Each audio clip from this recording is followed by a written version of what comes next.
Home of the prodigal son, young Chad Townsend. And Chad Townsend plays on, plays to the whistle, kicks away for Valentine home. Townsend, brilliant. All right, what's going on, everyone? Welcome back to another episode of the Chad Townsend Show. If you're new here, please make sure you do subscribe. It is greatly appreciated. And if you're listening over on the audio platforms, please make sure you rate and review the podcast. It is really appreciated when you do this. Such a small little thing to do for the podcast, but it means a lot. And obviously, like I said, if you're watching on YouTube, make sure you like this video. Make sure you subscribe to the channel. There's plenty of content coming in the future here. Podcasts, vlogs, you name it all.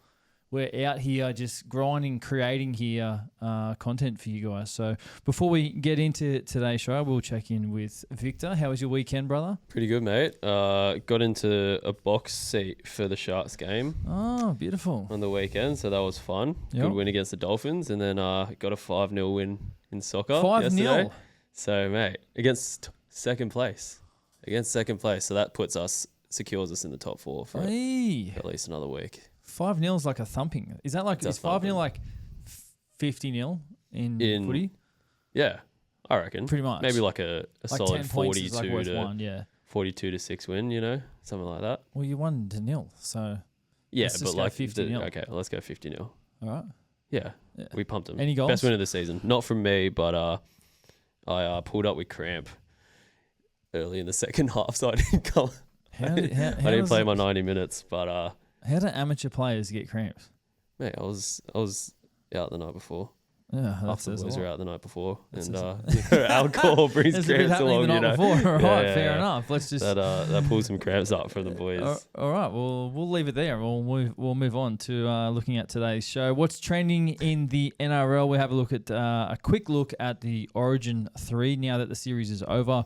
Obviously, a lot's been said since then, and our show obviously comes out every Monday, but we're going to have a quick look at that and dissect, obviously, Tommy Dearden. What a game, man. Very happy for Tom. We'll have a little look at some transfer talk, some transfer news, some noise, and some news around the league on that. We'll have a look at round 19, the reaction to the games. We have a looking as well, the top 5. And this week we're going to have a look at the top 5 Indigenous best fullbacks of all time. So a great list there. We're going to, I'm going to rank that as well. So we've got our big footy guy of the week, and then we have our fan questions as well. So let's get into it. What's trending in the NRL this week? Well, we're starting off with an absolute warrior of the game. Kieran Foran has announced his retirement from the NRL at the end of the season. He's a premiership winner with Manly in 2011. He's played over 300 games in the NRL, and someone who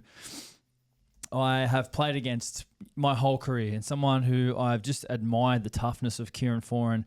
Every time he was knocked down, he just got back up, and someone who faced a lot of adversity throughout stages of his career, especially when he left Manly for a bit of a period there, but managed to force his way back into the NRL and got basically a great long career, got longevity in the game, which is what you want as an athlete. You want to play, a long-term career, and Kieran Foran got that. Obviously, like I said, he went through a period there in his career where he was, facing a lot of adversity, but to sort of bounce back from that, to show a lot of resilience, something that, I really admire about Kieran Foran. I've always enjoyed playing against Kieran Foran. He plays so square into the line, and it was his toughness, I think, that he consistently shows week in, week out, I think, with Kieran Foran, that what made him the player that he was. Obviously played a stack of test matches for the Kiwis. Obviously he's held in very high regard at every club that he's played for. From what I understand as well, I think he's moving to an off-field role with the Titans as well, which you can just see probably the value that he's going to add there to the playing group and to the club with someone of that caliber who's been around the game for that long with that much knowledge. So, yeah, for me, well done, Kieran Foran. What an amazing career. He's going to hang up the boots at the end of the season. So that's our first part of what's trending today. The next part, and I know Victor's very happy about this. I'm excited about this one. It's Rugby League 26 is out this Thursday. And Victor wants to take me on one-on-one. What do you reckon? Well, I'm not a PlayStation guy. Not a PlayStation guy. Not a video game guy. I'm not a video gamer. I'm not a game guy. Might have to start. I'm not a game. Make a I'm not little a game. Twitch If I account. got a controller, I wouldn't know what buttons to press. I wouldn't know what I'm doing. The only game console I had when I was a kid, I'm a 90s kid, I had Nintendo 64. I never really had PlayStation. Never had PlayStation. I have one, so we're going to have to get Rugby League 26 and we might have to make a video out of it. Hey. All right, I think we should do that. Rugby League 26, we'll get it out. Let's make a video. Victor versus I. And then maybe we can challenge some other boys. Yeah. Make it a series. I like it. I know that there's plenty of gamers out there in the NRL. A lot of the boys, I mean, every player pretty much has that one thing that they like to do outside of football. You know, for me, it's golf. I love if I get time off, I want to go and play golf. You're telling me you don't play footy every single minute of your life? And you're not thinking about footy every single minute of your life? Unfortunately, no. No one does. That's ridiculous, man. And it's crazy. Like players actually have lives outside of sport. Actually have lives outside of football. So one of those things that they actually like to do is play video games. So, you know, believe it or not, if I've got spare time and I'm at home and I'm not at training, I don't video game, but some others do. You know what I mean? I know there's a lot of games. I don't want to get into the games that they play or anything like that because I don't actually know. But there is a lot of gamers in the NRL. You know, whether they're some of them, I'm pretty sure some of them stream on Twitch. Yeah, I think it's called. Yeah, Ronnie does. Ronaldo Mulitalo. I think Terrell May does. Terrell May, Ronaldo Mulitalo. I think Luai has maybe. Luai might be Reece Walsh. Does he do it? I don't know. There's a few that I've seen that do it. And good on them, man. Good on them. It's a hobby. It's everyone's a allowed hobby. to have their own hobbies. Rugby League 26, I mean, it'd be interesting to see how the game actually goes. I saw a few videos about the graphics and things like that it looked like a bit of a G-up. I didn't know if it was actually real. I thought someone was taking the mickey, but... I feel like we're not at the FIFA levels of graphics at the moment or for an Australian like video the Madden game. or 2K that they get. I don't know. The game developer, there must be different... Well, it's just money, right? Creators, yeah. And also budget. Of course. Yeah, and our budget's obviously a lot smaller and different to someone of like the Americans. But I think it would be a good opportunity to replay that Origin 3 game online. I'll be Queensland, you be New South Wales. So we can win. Let's move straight into actually, just quickly, let's have a look at the Origin series now that it's wrapped up. And the Tom Dearden show. Ladies and gentlemen, wow. Tommy Dearden. Man, I am so happy for Tom. Gosh, he deserves it. And Victor, you'll back me up with this. You know that I've been saying Tom Dearden is a Queensland player for 10 years. He could be captain. You said it after game 1 of this team for a long time. So I'm Tommy Dearden's number one fan, and gosh, I was just so happy and so proud of him. And Queensland, I mean, they played the almost near perfect game. I mean, obviously, the sad news about Cameron Munster's father in the lead up to the game, you know, obviously that galvanised probably the team to get around each other. But, you know, the way they played their football, you know, they had 2 errors for the game. And they didn't come till late in the second half. They played perfect. And the thing as well, I know we've obviously touched on Tom, but his long kicking game was outstanding. Unreal. And Tom has not been known for his kicking or long kicking in the past previously because he hasn't has to do too much. You know, if you've listened to our podcast over the Origin period, you'll know that Tom at the Cowboys predominantly plays on the left side of the field. On the weekend, he played on the right, but that's the first time he's played on the right side of the field. So his kicking stats are a little bit down just because he's a right foot kicker on that left side of the field. But in Origin, I don't know, it's because he had adrenaline in his leg. Like I remember I was sitting there with my wife, and when you've actually got adrenaline pumping through your veins in such a big occasion, you actually can kick it further. Like you can do things that you can't, that you do at training. So it was an amazing performance from Tom. Obviously 2 tries, the 1 support play off Hammer, who ended up being an absolute probably masterstroke from Bill to put Hammer in the team. That was obviously a pretty contentious decision around him and Reece Walsh. But the second try, which was my favourite try, and because when you're previewing or you're coming up against a Tom Dearden team, like you're saying, oh, no shows on Tom Dearden, like because he's got the best show and go in the competition. But yeah, it's easy to say no shows on Tom Dearden, but then when you're out there and you've played 70 minutes and you're under fatigue and you've ran, 8K under your legs and you've made 40 tackles and you've ran for 120 meters and he comes at you fast and there's another guy coming on your outside, it's like any dummies, it's like, God, it is hard to handle. Yep. And that second try was just insane and just basically sealed the deal for the Queenslanders. I know there's a whole heap of other sort of storylines around Queensland and the Origin, but I think the Tom Dearden one is my favourite one, just because of who Tommy is, how he plays the game, how he approaches his life, and what a moment. Shout out Shibasaki as well. Yeah. Far out. He carried the What ball a strong, debut. didn't he? He did. Gammett carried the ball unbelievably strong. He got folded a couple times, but geez, because he's such a big body, like he just gets up and gets on with it. Yeah. Plays the ball, and to make your debut in an Origin decider in that stage, Coming away up against Critter. in Sydney, coming up against like arguably two of the best centres in the competition or that New South Wales have had. What a moment. Yeah. What a phenomenal moment for Gammett Shibasaki. And Rob Toya as well. Yep. You know, he's obviously first series in Queensland. What a moment for him. He almost scored a late try, beat Latrell one-on-one. It really held his own against Latrell the whole series, didn't he? Yeah, for a he young had kid Latrell on the skates that last who game. many experts, tipped that he was going to struggle. But the thing with Bobby is, like, defensively, very, very strong. Very good one-on-one tackler, very good one-on-one defender. So I thought Lindsay Collins had an excellent game as well. I thought he came off the bench and done a great job. Ruben Cotter, that's what I'm saying. The storylines are endless. You know what I mean?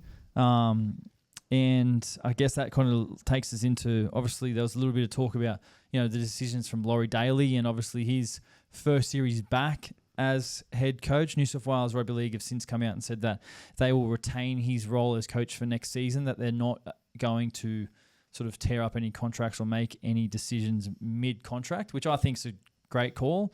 Speaking to some of the New South Wales staff after the game, they said to me that they had a great preparation. They wouldn't change anything. Sometimes these things happen. So I feel like New South Wales, it was their series to lose. I thought they had a better team. I thought they were a better team on paper. Obviously, they had much less disruptions and distractions throughout the series with regards to team selection. Now, I know there's probably some contentious decisions around selection that are now being spoken about because of the loss. I mean, you think of some of the forwards who were left out. Obviously, Keon, Terrell May was a big one. Yeah. Are they the reasons why they lost the series? I mean, I don't think so. I don't think it comes down to personnel. I think it just comes down to the moment. Yep. The moment, the game. And the team, the spirit. The team, the spirit, the execution. And that's probably what, you see a guy like Nathan Cleary who obviously copped a fair bit of criticism after the game while he was so down because they didn't deliver or execute what they needed to give themselves a chance to play. Yep. So, yeah, it was disappointing, but as a New South Welshman, it was disappointing, but I've said it to a couple of people. I feel like I'm a tad more neutral now that I've been living in Queensland. I'm friends with Tom, Ruben, Val. As hard as that may be, look, I'm still staunch Blues. Right? I love the Blues, but when my friends, my guys actually play well, it's like, man, well done. And they played well. And they deserve that. And that they deserved series. it. Yeah. Off reflection, yeah. How good was Holmes' shot on Angus Crichton? I don't think I've ever seen Gussie hit like that ever in my life. No one does that to him. Unbelievable shot. Kind of got underneath it. It was more like the whiplash of Gussie's head just went like, Oof. Wow. That was a huge shot from Val, who I thought had his best game of the series as well. Yes. I thought he carried the ball really strong. He looked dangerous. So, yeah, well done to Queensland. The series is over. And the thing is now, with the competition,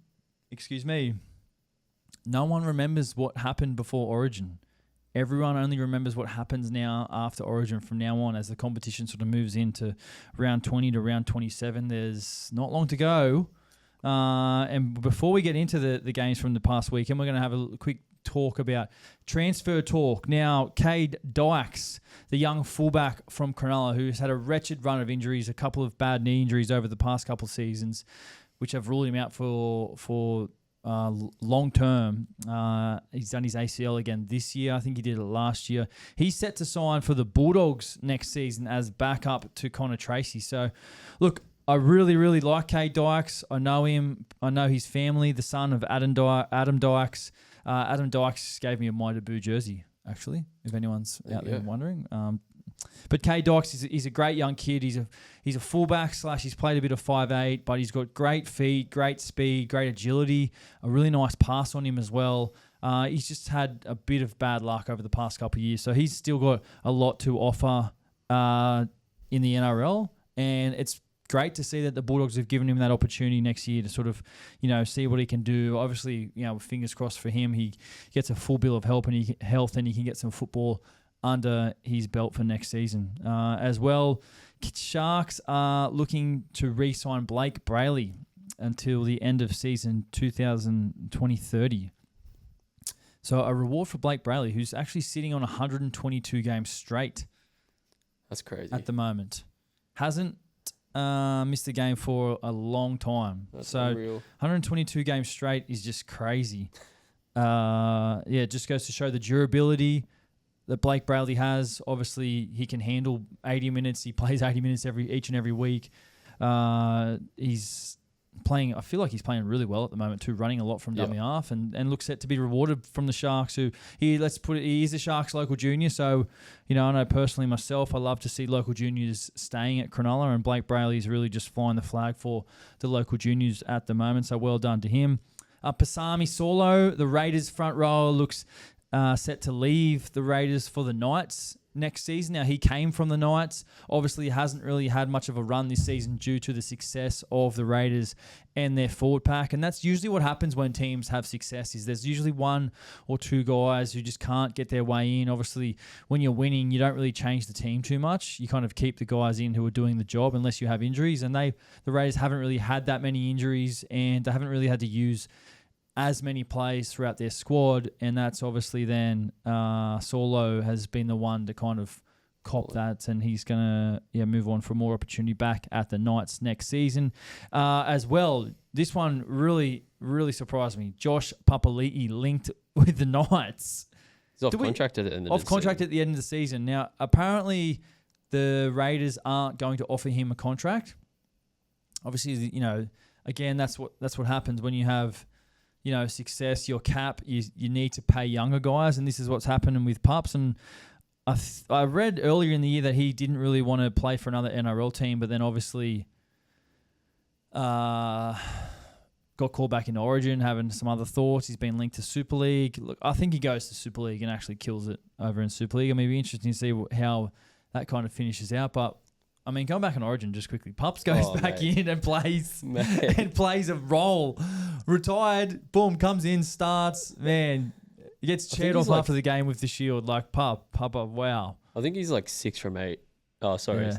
6 from 7 Origin deciders or something. Yeah, that's crazy, man. He's had a great Origin career. Interesting to see what Papa does there.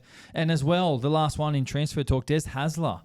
Now, there's talk of Des Hasler potentially retiring from coaching at the end of the season as well. From my understanding, if the Titans don't make the 8, then they don't have to re-sign him or keep him on for next season. So that's probably a smart move by the Titans, smart negotiating that in the contract. But yeah, Desi, if he's not retained at the Titans, looks like he may retire from coaching. And he's been around a long time, Desi. Coached a lot of games with a lot of experience and also had a lot of success. So it will be interesting to see what happens there with Desi Hasler. Let's move into some of the games from this past weekend. Round 19 started off with the Sharks 24, the Dolphins 12. We spoke about Blake Brayley before and the success he's having at the moment. Well, he ran all over the shop. Yeah. I thought he was great on the weekend. Every time they got a quick ruck, the Cronulla forward pack, what happened was their back 5 started it. They carried really strong. Then their forwards got it. And then Brayley was just off. He'd take off and just scoot in behind the ruck. The Dolphins couldn't handle it. How important do you reckon his quick pickups are to the speed of their play? Elite. For him to have that ability to just scoop the ball up and not hesitate, it just makes an extra... You just get past the markers straight away, and then it just brings the defensive line in. Yeah. And if they don't come in quick enough, like Brails is up through the middle of the ruck where there's obviously space behind the ruck. But what happens when you have a good hard carry and a quick play the ball is those markers aren't set, and that's a key or a cue for Brails to just take off. Mm-hmm. And I feel like he's doing that really well at the minute. I thought the Sharks, I thought they were back. You could tell they were up for this game. Obviously, they've just played out of the Origin period where they haven't had a single Origin representative player, but they haven't really played their best over probably the last 6 weeks. They dropped out of the 8 at some stage. I'm pretty sure they're just on the edge of it now. Yeah, they're tied. now tied. It's like a bit of a logjam there on 22 points from what I understand. But yeah, the Dolphins without Hammer, look, they didn't go away. You know what I mean? They fought quite hard. They scored some tries late, but it was, to me, this game kind of came down to that Toby Rudolph. That's try saver. That try-saving, game-saving play from Toby Rudolph. Out of nowhere. Out of absolutely nowhere. That will be highlighted in their video reviews this session. Yeah. The desperation, the diving, he just turns the feet over, reaches out, and just nudges it out of Jeremy Marshall-King's hands. And if he didn't do that, Marshall-King probably scores it. And who knows what happens after that point. Yeah. Well, they're ahead after that. And, yeah. And that's what I mean. The Dolphins weren't going away. No. The Sharks, they were up for it. I thought Nico probably had his best game for a while. I mean, you'd know. You're Sharks fans. Yeah, I definitely think that's his best game this season. Yeah. That cutout ball to Sione Katoa. Beautiful. 2002 Nico. Like, I don't think I've seen that. 2022 Nico, yeah. I don't think I've seen that this year. Yeah, that was beautiful. From him, so that was a great pass. hopefully he can take some confidence from this game. Yeah. Because, he ran the ball a lot more and Yep. I think he had a solid one, yeah. Yeah, that pass was great. Obviously, the try he scored as well with the celebration, which we're loving at the moment. Obviously, all the Try July celebrations. So, well done to Nico and the Sharks, Brails, Toby Rudolph. It was great to see him come up with a clutch play at the end there. Obviously, as I said, the Dolphins without Hammer, they fought hard, but without Nicarima as well, I think. Yeah, Nicarima. I felt like that made him a little bit clunky. Like a bit more stagnant. Yeah, they had the Sharks you could tell they had a plan around Katoa with their line speed. They were putting him under a lot more pressure. He got tackled on last a couple of times, so he wasn't as effective as what he has been. Yep. And that's going to be the thing for Katoa moving forward, is now that he's getting all these accolades and people are watching him and talking about him, now that means that teams and coaches are now going to be doing their homework on ways that they can stop him. The Sharks did a great job at stopping him on the weekend, and I'm pretty sure the Cowboys play the Dolphins this weekend. There's no doubt they'll go with the similar game plan to put pressure on Katoa. And then the thing about Katoa and his team and coaches, it'll be about, well, if the defense does this to me, then what can I do to combat that? So something to keep an eye on with Isaiah Katoa, and obviously his outstanding ball playing in the season that he's had to, but obviously copping a lot more attention at the moment. Let's move on. Storm 32, Knights 14, and not a real great day for the Knights, but I guess a good day for Dom Young. Scored a couple of tries and nearly had a couple more. He looked really dangerous, and obviously a nice crowd in this game. Yeah. Obviously, Storm had 21,000. Yeah, which at Newcastle. At Newcastle, beautiful daytime football, 2:00. Holy, sorry, not 2:00. I think it was 3:30, whatever it was, but beautiful. How good Saturday afternoon football. And we just see more of it. 29,000 fans in Newcastle, and Newcastle, who have always traditionally been a very good football town, turning up and supporting their team. But obviously, like I said, not their day on the weekend. Storm, too good. To me, like, I didn't think the Storm were at their best, but I thought they still won 32-14. I mean, Eli Katoa, who's been absolutely outstanding so far this season for the Storm, scored a couple of tries. That first try he scored again off a really nice kick. Instead of Hughes putting it to the corner, he brings it back a step and just gives Katoa basically a one-on-one in the air. And one-on-one with Eli Katoa in the air, like, you're probably not going to win that battle. And then obviously the try very late that Katoa scored was just too big, too strong. And that's, to me, just where you can see with Ellie at the moment where he's at. Just the confidence, the strength, the ability to just back himself and really take on an opposition defensive line and just score when there's no way he should have scored that try. The Knights obviously still without Kalen Ponga. Obviously, Dane Gagai played a bit of a different role on the weekend. Fletcher Hunt as well. The Knights, I'm not sure...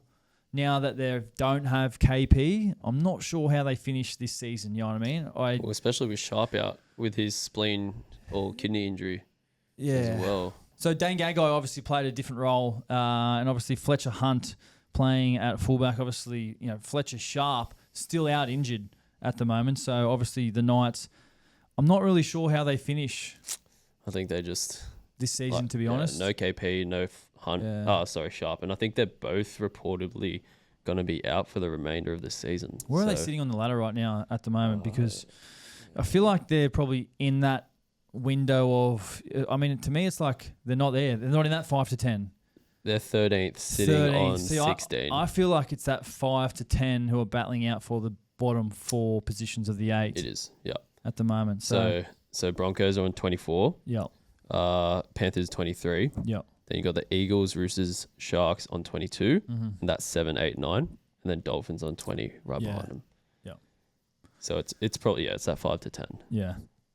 Maybe Dragons on 18, but 8 rounds to go. Yeah. I mean, we'll see if they're good enough. Yep.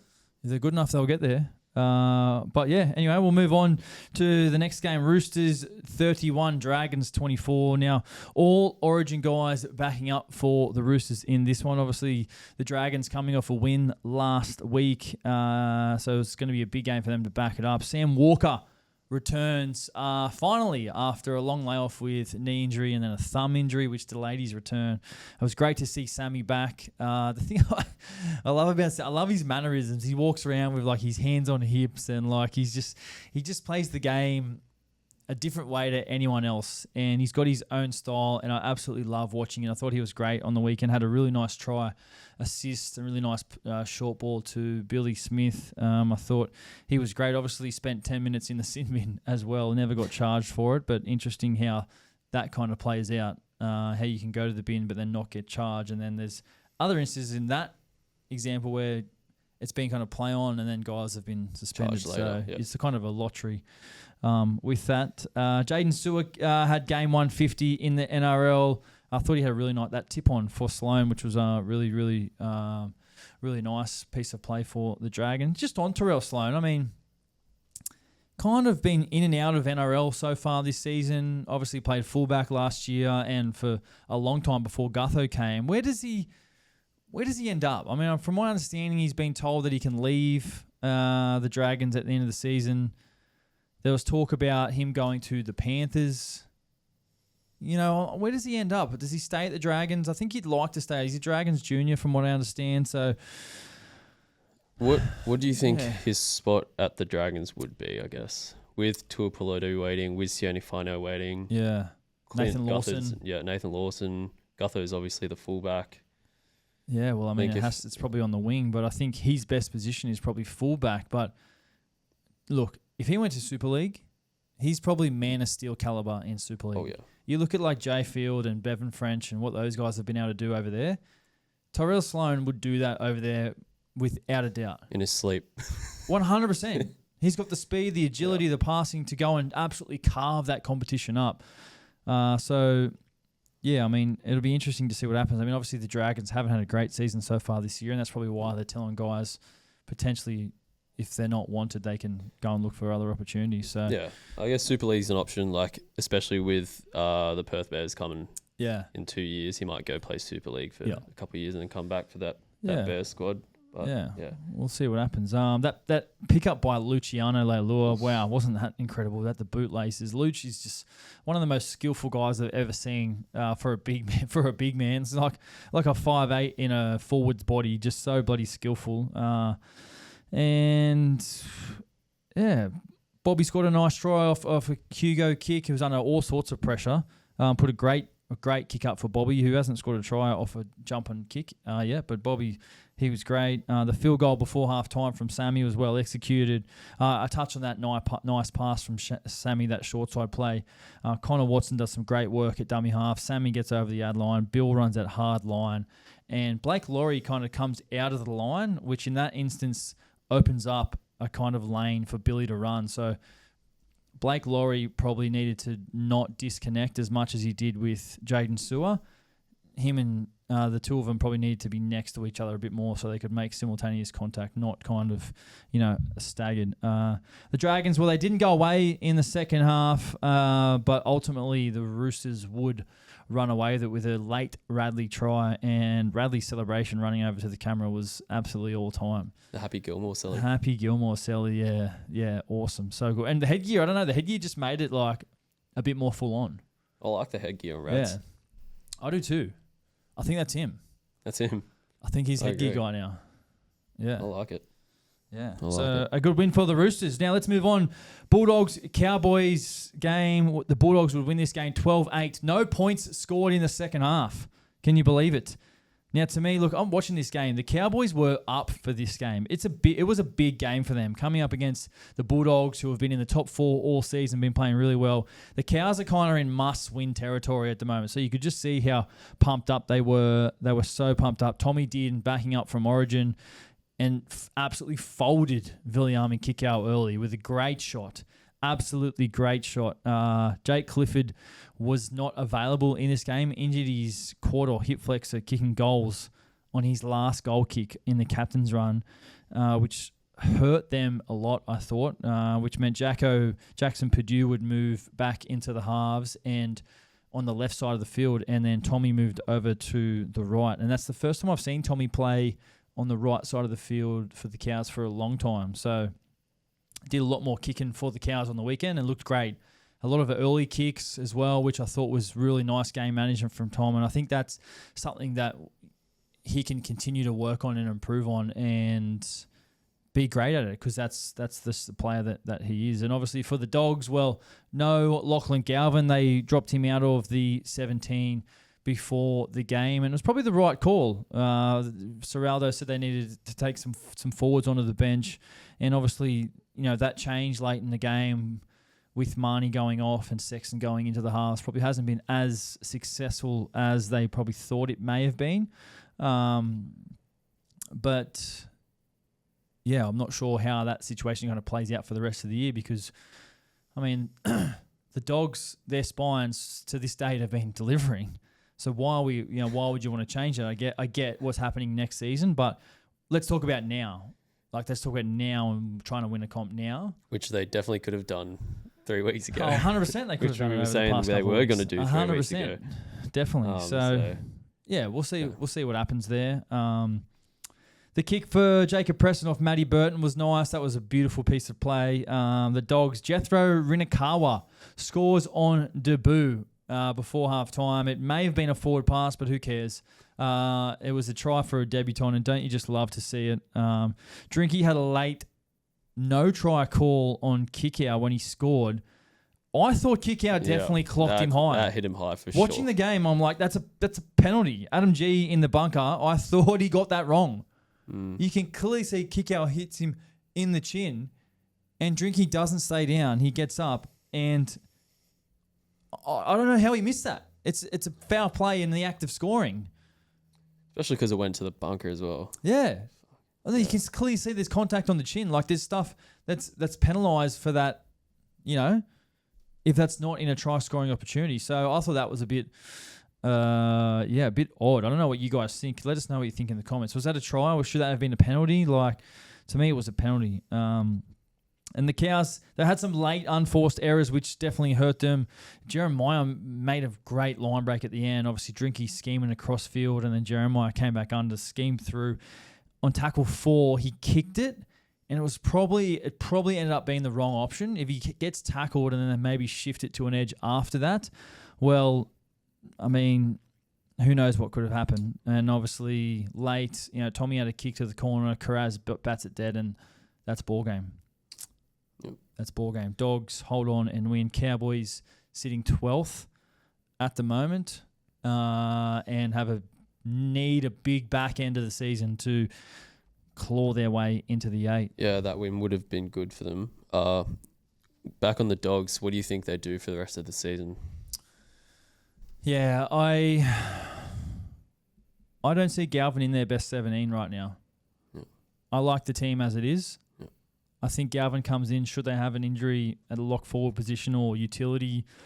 I mean, now that Jamin Salmon's back, his first game from injury, I feel like I don't know, he'll still be a part of their squad and everything, but I just don't know if he gets any game time or he may get limited minutes. He may play a role in a game here or there, but to me, it's like the Dogs' spine is quite settled at the moment. I wouldn't be making too many changes with them. Let them go. They've got them to this part of the season. They're delivering, they're executing, and until they're not doing that, don't change it. Don't change it. So, it'll be interesting. We'll see what happens. Next game, Warriors 34, Tigers 14. Now, the Tigers scored early in this game. The Tigers were up for this game as well, actually, very up for this game. The Warriors bounced back pretty quickly. No Metcalf for the Warriors meant that Tanner Boyd got the nod at 7. And there was a quote from Andrew Webster throughout the week just talking about how well their New South Wales Cup team and the Warriors are playing at the moment. They're leading the competition. I think I don't know if they're still on it, but they were on a massive win streak of like 10 games in a row. So, and Webby said as well that their team, when they train against each other, are holding them to account at training, just offering them really, really good preparation for games every weekend. So Tanner Boyd, who's been killing it in their New South Wales Cup, obviously left the Gold Coast last season for a bit more of opportunity and a change. He came in, and I thought he played a great job. I saw a great game. I thought he'd done a great game. So Chanel Harris-Tavita, he scored a great try off some nice crafty work from Wade Egan, who is just so underrated at the dummy half position. His skills are so crazy. If you watch the Warriors and watch them attack the try line, I think they're the best attacking team, try line attacking team in the competition. But if you watch Wade Egan, just watch how he holds it, and then he can just flick his wrist and just pass a bullet pass like 12 meters out the back to someone who lands on his chest and then sucks in all the defense. To me, it is absolutely beautiful. So, Wade Egan. Give yourself a pat on the back. He's been great. Adam Dewey, I think, has been underrated for the Tigers and doing a great job. Remains unsigned at the moment, Adam Dewey. So, someone can pick him up. Yeah, there was a little bit of a riff. I heard everything I see, it's all media talk, you know what I mean? So I don't know what's actually real and what's not with you guys. Obviously, until I actually speak to the source or whatever or understand, like, I'll be able to give you guys exactly what I know. But when I see a story and it's like, what actually happened there? You know what I mean? There was talk about Dewey having an argument with Benji at training, and it could be absolutely nothing, to be honest. But then the media just get wind of it and they just run with it and take it. So that's why it's like it's a nothing thing for me to talk about. But Dewey's can obviously offer value for a team at 5'8" or at centre. Got good versatility. I think he's played such a really good season this season. I think injury-free. Injury where he come back after a long layoff, and I think he's done a great job. So, his manager's Isaac Moses, so I think he'll find him a club. That's probably not a good thing for him. That's probably why there's talks of him leaving. Yeah, I mean, I don't know. I don't know. Let's just stay away from that. Let's just stay away from that. Next game, Parramatta 10, Penrith 32, Battle of the West. These two teams always have great games, and regardless of form, it's the local derby. And the biggest takeaway from this game was Dylan Brown started the game at hooker, and Joash Papali'i gets the start at 5'8". Now, to me, this is crazy. This is the business of the game. And it's very early for a decision like this to happen with regards to how long is left at the end of the season. Now, quite often you see guys who have signed for other teams, they might get put on the bench or they're not selected. But like a guy like Dylan Brown, he's a walk-up starter for the Kiwis at 5'8", to be like, nah, mate, like, you're leaving us next year. We're just going to develop this younger kid and give him some reps and time to develop at 5'8". We don't really need you. You can play hooker. This is the business of the game. So, there's no way that Dylan Brown's not the best 5'8" at Parramatta. But it's like, why does Riles want to do that and give him time when it hasn't really worked for them so far this season? Let's just try and turn. They can't make the 8. The season's done. Yep. Let's just see if we can give this other kid, Joash, more time at 6 to develop. And it looks like they're going to give him the run next year. Do you back the call? Man, it's a tough one because I've had this happen to me as a player. So I'll speak more about it one day. But from a club point of view, you definitely agree with it. But from a player's point of view, it's like, man, Dylan Brown, like you can't tell me Dylan Brown's not the best 5'8" there at that club and the best option. Of course not. So, you know what I mean? There's obviously two arguments to the story. Obviously, the club and the coach have final say, so they kind of make their decision. Yep. But obviously, Dylan Brown's made a business decision, and now Parramatta Eels have made a business decision. And these are the decisions that we talk about in football with regards to it is a business. You know what I mean? Never forget that. Yep.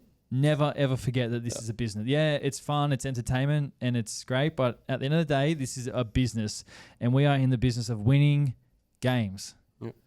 So goes for every sport, hey? Every sport. And sport. Yeah, that to me was the biggest takeaway with regards to Dylan Brown starting the game at hooker, then coming off for Talon Da Silva, who had his first game for Parramatta, who I thought was pretty good. Then Dylan Brown came on at the very end. I think he only played Dylan Brown 35 minutes, I think he played. So, you know, obviously usually an 80-minute player to go and then just spend a lot of time on the bench. I know it was a pretty big talking point post-game. Obviously, as well as Nathan Cleary starting on the bench after backing up from Origin, and obviously came on probably earlier than they thought he may have with regards to how the game was going. When he came on, gosh, he was good. Yep. Really just took control of the game. Obviously scored that nice try late with the dummy skipping across field, and then the ball up in the air and the shotgun, which looked exactly the same as he scored a couple of years ago, actually. He scored a try against the Cowboys at the old Penrith Stadium before...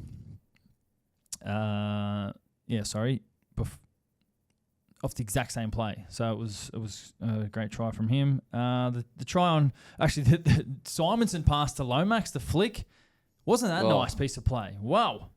That was beautiful. That was a highlight of the game. That was a real highlight. That was a great piece of play from Simonson. Wow, that was absolutely awesome. The try on half-time from Penrith was nice, obviously keeping the ball alive and then shifting across field. Luke Garner gets that one over. Well, they created a few opportunities in the second half, but the biggest one was when Lomax dropped it with the line wide open. Penrith pick it up, run to halfway, shift out to their right, and then Penrith score. That's like a 12-point turnaround. You go from scoring a try to conceding a try. That was a really big game-changing moment for the Panthers, and they were too good in the end of it. So Panthers, we've said they're back. They're back. They're fifth at the moment. They're back. They're sixth. The sixth? 23 points, yeah. Sixth. And they will, they're back. They're back. They're looking good. They're back. They're going to be hard to handle, I feel, if you come... That's one of those teams you don't want to... I feel like they're just getting better as well, slowly. Yeah. Now that they're out of Origin, obviously no Deal Edwards on the weekend. They're just back to completing. Yeah, which is what they didn't do at the start of the year. Yeah. So a good win for the Panthers. Mate, let's move on to top 5 this week. Top five. This week we're looking at the top 5 greatest Indigenous fullbacks of all time. Now, what a list this is. This is exciting because there's some of my favourite players of all time on this list. Now, we're going to start number 5, David Peachey. The Peach, one of my favourite players as a kid. Peach used to go and score tries like right next to the dead ball line, just run and cheer to the crowd, big fist pump. He was one of my absolute favourite players. Obviously played for the Sharks for a long time as well. The Peach, he comes in at number 5. Number 4, well, I've got Latrell Mitchell. Latrell Mitchell is still playing, but to me, he is up there with some of the greatest Indigenous fullbacks of all time. And when it's all said and done for Trell, he may be down lower on this list at the moment, but I feel like he's still got a bit to go, obviously, in his career. So I've got him at number 4. Number 3, well, I've got Ben Barber. Never, ever forget Ben Barber, 2012 Daily M for the Bulldogs. Is that one of the greatest seasons that you've ever seen? One of the greatest seasons I've ever seen from anyone. Yep. It was absolutely tremendous. Ben Barber, he was electric to play with. He helped me out unbelievably when I got that season with him in 2016. He was absolutely awesome, and I loved playing with him. Some of the stuff he did at the Dogs and then at the Sharks was incredible. Number 2, well, I've got Matt Bowen. Number 2. How can you not love Matty Bowen? the Thurston to Bowen combination. Well, Matty Bowen, he was electric. Played a long, long career for the Cowboys. Went over and played for Wigan as well in the Super League. But some of his highlights, man, are insane. And he was absolutely awesome. He had it all. Pass, kick, short kicking game, long kicking game. He could do it all. And number one, well, I think you probably guessed this one. Number one, greatest Indigenous fullback of all time is Greg Inglis. Greg Inglis, GI, the goanna. How can you forget some of the tries he scored over his career? The big GI in full flight. That try he scored in the grand final for Souths. Obviously had a great career at the Melbourne Storm.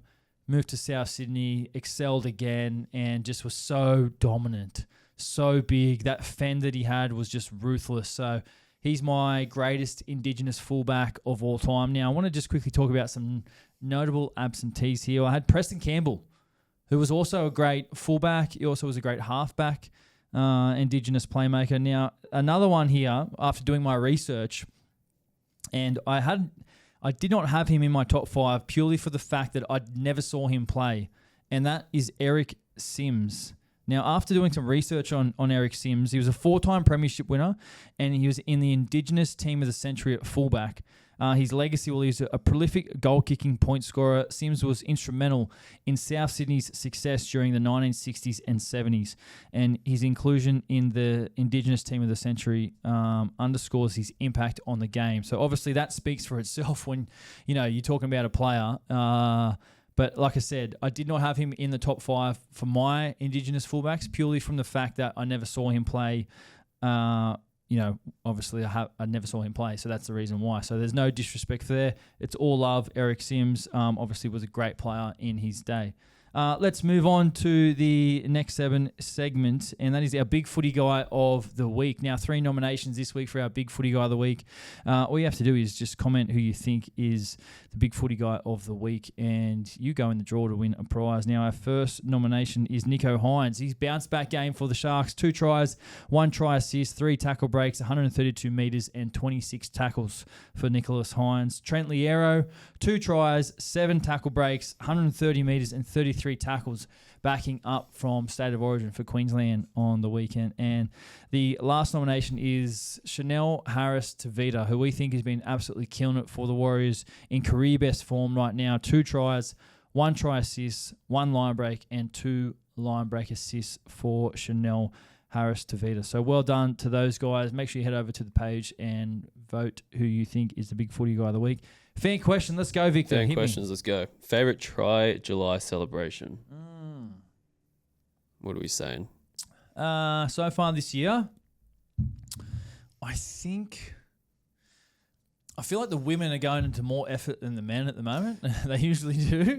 The NRLW girls. Did you see the one? Oh, yeah. Like, it's funny as they definitely get more effort. The men usually don't like to put themselves out there too much with that type of stuff. The best one, I mean, off the top of my head, I think... I liked Meaney's one. Yeah, Meaney's one. Yeah, Meaney's or a farming one. Yeah, that was great. Meaney's one was awesome. Jeez, I'm trying to remember. Let's just go with Nick Meaney's one. Many. Let's go with Nick Meaney's one. Yeah. That was awesome. Yeah, that was great. Good. That was good. That was great. Next one. Who gets the Australian jersey for... Oh, yeah. Who gets the Australian number 7 jersey for this year in the Ashes series?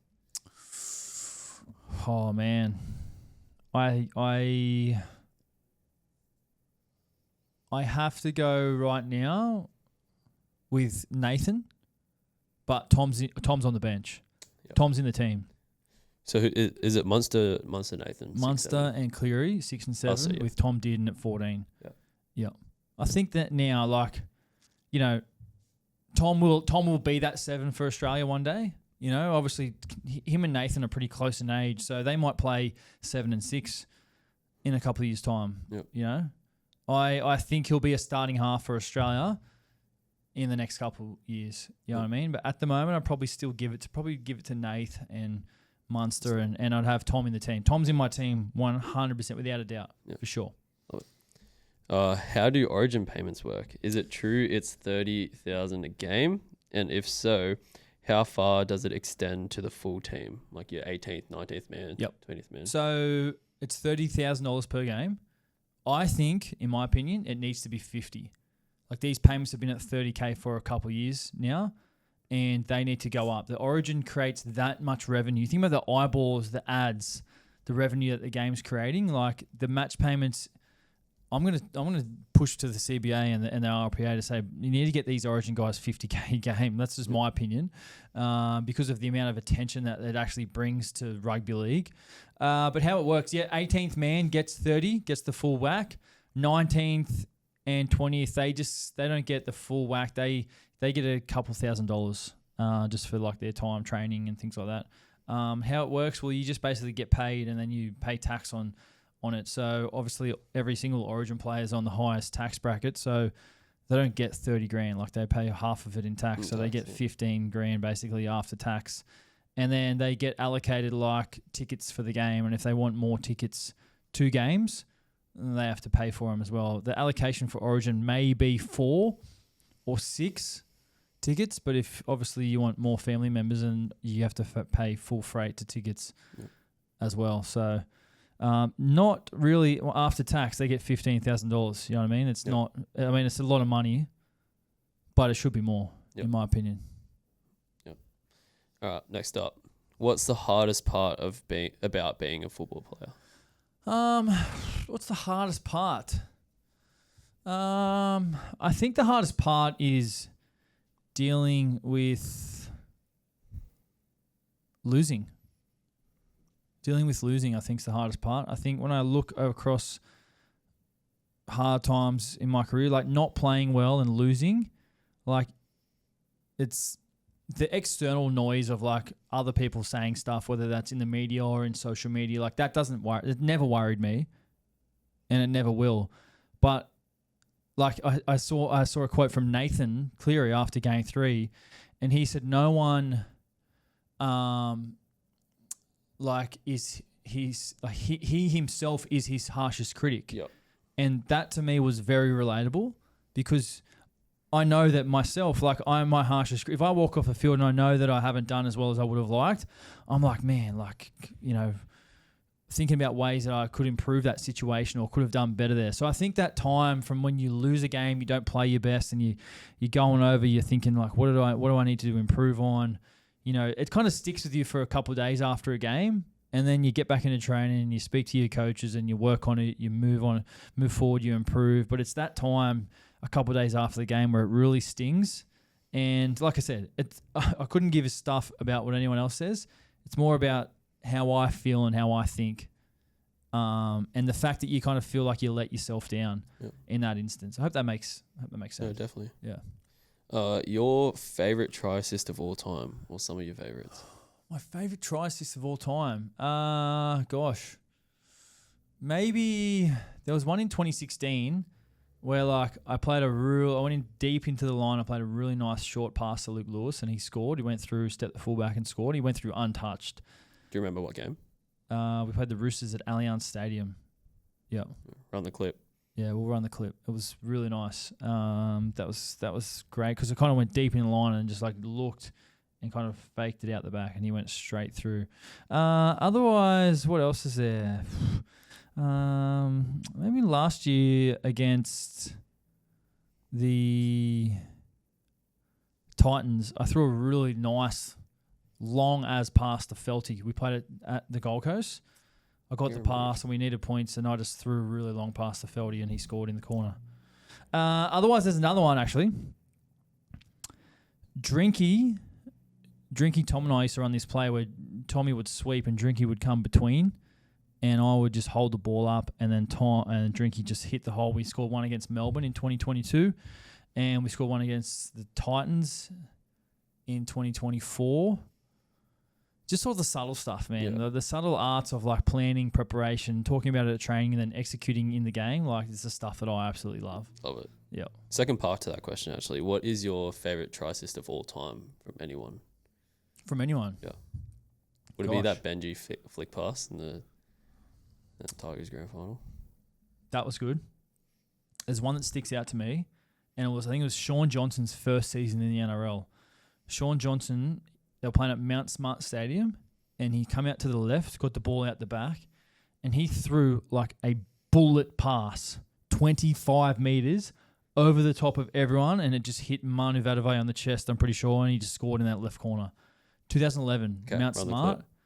Man, if you can find it, holy gosh. One of the best passes I've ever seen in my life. That just sticks out to me right now. So love it. Yeah. Love it. What's a video review session like? After you win or after you lose? You tell me. After you win? After you win. After you win, it's bloody great. And after it's you awesome. Everyone's like great. Everyone's laughing, chilling. I mean, it is obviously somewhat serious, but there's times where you can actually laugh and have a bit of a giggle about certain things. But when you lose and you don't play well, it's worst.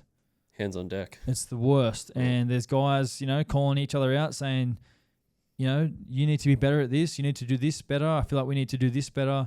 There's guys saying, I didn't do that. That's on me, putting their hands up, being accountable, saying that's on me. You know what I mean? I should have made that tackle, for example, or whether it's I didn't move as quickly as I should have done there. So there's conversations back and forth. You know what I mean? It's a part of the game. I feel like you just have to get on with it. So yeah, it's good and bad, but it is what it is. What's the worst spray you've ever had? You or your team, and by which coach? Oh, jeez. I've had plenty of spray. I mean, everyone gets sprayed. Worst spray that's happened to me or that I've seen to someone else? It says you or your team. So. All right. Well, how about this story, right? I remember one of my teammates. I'm not going to say team or coach or the player. Okay. All right. Just for, I don't want to say it. Yep. But this player made a couple of errors under the high ball in the first half. And we were down at halftime. Coach comes in and we're all sitting down and he absolutely sprays the shit out of him, sprays him. But this player is like, obviously you're sitting down in your chairs at halftime. But this player is like, he's got his head like just normal down. So he's sitting in his seat, but obviously the coach is like spraying it down, and not once did the player like look up. So the player's just like, I'm sitting on the other side and go, oh my god, this player just kept his head down and he just sprayed him, and then like absolutely everyone's like quiet, and then he just sprayed him, then walked on to the next one. But I'm like, oh my god, but like the thing is like he's spraying him, and you can see the spit coming out of the coach's mouth going onto his head. So I was like, oh my god, this is like wild. Anyway, like the second half we came out and the bro who got sprayed scored 2 tries in the second half and we won the game. Oh, and then I remember later that night we were at like presentation or something, we were having a beer or a soft drink or whatever we were doing. And I was like, oi, fuck, like talking to the bro, and I said, bro, like, how about that spray in half time? And he's like, yeah, nah, stuff him. Like, but he said, like, F him. He said, no, nah, F him. Like, yeah, nah, F him. I'm all good. Like, I'm all good. Like, and he just fully just played it down like it was nothing. And I was like, bro, like, that was crazy. You can see the spit going on your head. And he was just laughing. Man, that was all time. It was all time. Yeah, it was great. I'm sure that's like that in every locker room. It does. It happens a lot. No, you know what I mean? But coaches, I feel like coaches spray less these days. They still are quite assertive and can't get angry at certain stages, obviously because there's so much on the line. Yeah. You know what I mean? Yeah. But, yeah, I feel like they've toned down a little bit from when I first started, for sure. Okay. Yeah. Last question. When you do travel, do you have the same roommate each time? Yeah, pretty much. Yep. So once you move teams, then you kind of find a roomie straight away. And then you kind of stick with that roomie. Sometimes, like if they change the team around, your roomie might change, but predominantly, you have the same roomie the whole time. I've had some bloody shit roomies. Funniest roommate or funniest roommate experience? Oh story. Man, by far and away, James Maloney's been the worst roommate I've ever had in my life. To the point where actually I asked our team manager to change me. Because he was just so unhygienic, never brushed his teeth, never showered, left stains on the toilet. Like my toiletry bag is like, because I use it, his toiletry bag would just stay in his suitcase because he just didn't brush his teeth. Oh, he just would fart, he just would snore. he'd be laying on his back snoring. Like, imagine, Jimmy's voice. He's like, yeah. He's and he'd be snoring on his back, and I just get the pillow and just whack him in the face. In the middle of the night, it's pitch black, and I just wake up, get the pillow, and just smack him in the face. Not say anything, just smack him in the face, and then he'd roll over because I couldn't get back to sleep. And that's what I mean, like, just very unhygienic. Snored loud. I was like, this ain't it. I got to talk to team management. I'm out. Change my roomie. So I asked to get changed. You got changed? And I got changed.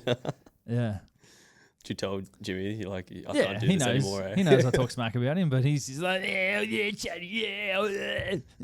That's his response. Yeah. Sounds like I'll talk to him about it one day on the pod, I think. Yeah, for sure. Yeah. Love it. That's it. Sweet. All right. Thanks, Victor. And thank you guys for watching. Appreciate it. Make sure you subscribe, like this video, drop us a comment, all that love, and we'll see you guys on the next episode. Let's go.